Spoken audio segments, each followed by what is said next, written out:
In diesem Teil des Fußballtagebuchs habe ich euch meine erste Trainingshospitation in Spanien dokumentiert. Ich durfte Eindrücke über Nachwuchstraining in einem Vorort von Valencia gewinnen. Außerdem bekommt ihr mit, was für mich an diesem Kindertraining überraschend war.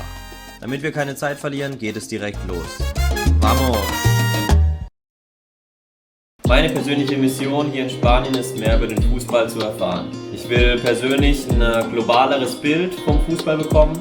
Dafür bin ich natürlich sehr dankbar, dass ich hier sein kann. Immer wenn ich neue Erfahrungen mache, dann will ich sie mit euch teilen und dadurch könnt ihr vielleicht auch dazu lernen. So Leute, was geht? Ich bin jetzt gleich an der Uni. Hier treffe ich Marcos, der mich eben mitnimmt zu seinem Training. Und wir gehen wahrscheinlich erstmal was snacken, reden ein bisschen über den Fußball. Ich probiere ihm ein paar Fragen zu stellen, ihn aufzunehmen, ein kleines Interview.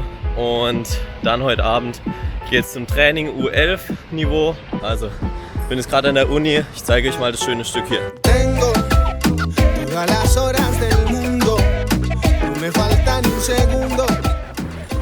Mal schauen, wo Marcos ist. Da sehe ich ihn schon. Wie kam ich eigentlich dazu, dass ich zu Marcos ins Training durfte? Als ich das erste Mal von Marcos erfahren habe, dass er auch Nachwuchstrainer ist, haben wir viel über Trainingsplanung, Fußballtraining, Trainerausbildung und so weiter geredet.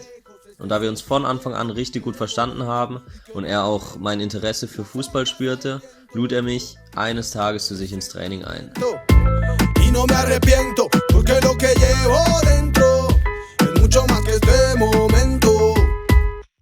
Die von euch, die mich schon seit längerem verfolgen, wissen, dass ich es einfach lieb, mich mit Menschen auszutauschen. Und so mache ich das auch hier in Valencia. Wenn ich für irgendwas Interesse habe, dann versuche ich offen zu sein, auf die Leute zuzugehen, sie anzusprechen, viel nachzufragen und dann jede Meinung wertzuschätzen. Sehr oft treffe ich dann auf Leute, die mir helfen wollen, neue Erfahrungen zu machen und dadurch kommt häufig ein kleiner Kieselstein ins Rollen und löst etwas Größeres aus. Und das kann ich wirklich nur empfehlen.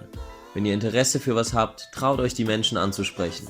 Seid dankbar für jede Meinung und jeden Gedanken, der mit euch geteilt wird und schaut dann einfach, was draus entsteht.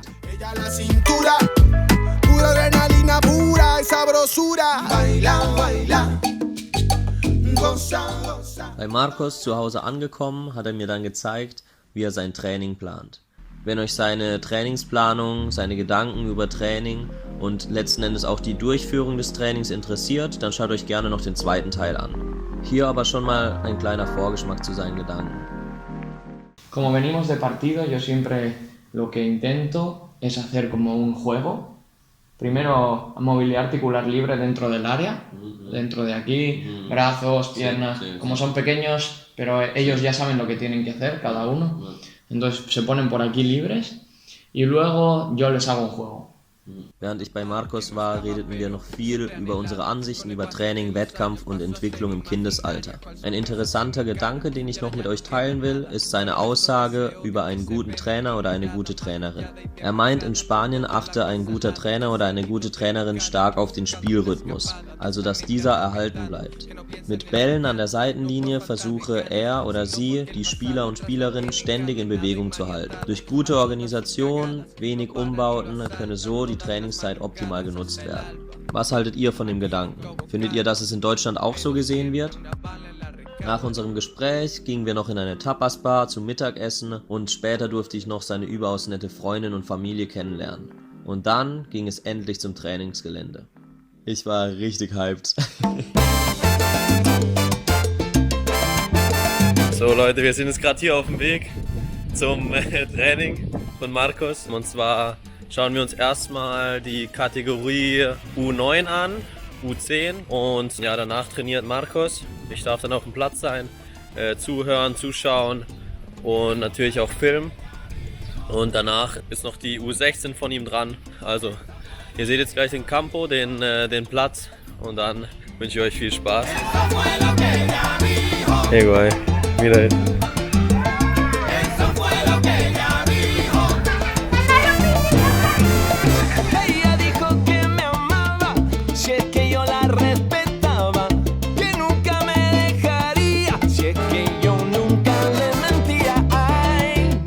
So Leute, ich bin jetzt hier auf dem Platz angekommen. Hinter mir seht ihr schon, dass die Jungs und Mädels fleißig trainieren. Und jetzt sind wir gerade hier am Aufwärmen. Ich sehe Koordinationsübungen. Am Anfang haben sie hin und her gepasst. Jetzt hier auch eine Torabschlussübung. Und genau, Marcos wird euch jetzt noch erklären, was für Mannschaften jetzt hier gerade trainieren. Bueno, hola chicos, yo soy Marcos Ferrando, entreno aquí en Rocafort y nada, estamos en el primer turno de entrenamientos de la tarde.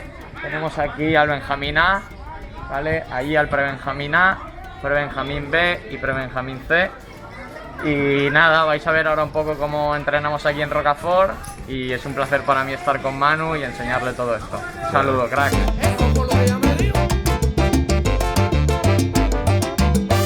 Es wird sehr, sehr viel Positionsspiel trainiert. Sehr interessant für mich zu sehen. Also ein Ball, viele Spieler. Marcos hat mir ein bisschen erklärt, warum oder woher das Ganze rührt. Wir hatten schon ein paar geile Gespräche drüber, weil ich eben meine Ansicht geteilt habe, dass wir weniger Spieler brauchen und mehr Bälle, damit wir mehr 2 gegen 1 Situationen, 1 gegen 1 Situationen in dem Alter von 8 Jahren, dass wir die hinkriegen oder dass wir die kreieren können. Seguimos aquí con Manu y nada, explicaros un poco que me ha comentado que allí en Alemania la técnica, un balón para pocos jugadores es muy normal. Aquí en España también, pero ya implantamos un poco más el juego posicional. Aquí podemos ver un trabajo de salida de balón, ¿vale? 2 equipos, un portero empieza en salida de balón y enseñamos ya el juego posicional de con balón estar abiertos y sin balón cerrarnos. Eso es muy importante y pensamos que lo es para trasladarlo a partido. En casi todos los entrenamientos podemos ver trabajo de salida de balón. Realmente solo es un balón para muchos jugadores, pero pensamos que así el jugador tácticamente mejora mucho y que luego a la hora de hacer el partido va mucho más trabajado, aunque no tenga aún la técnica desarrollada.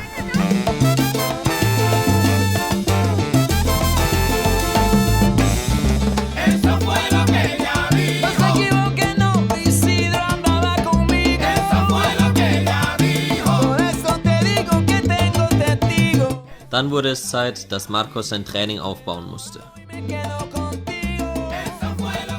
Wenn ihr mehr über seine Trainingsplanung und Durchführung wissen wollt, dann schaut euch auf jeden Fall den zweiten Teil an. Ich habe mich gefreut, dass ihr zugeschaut habt. Bis zum nächsten Mal.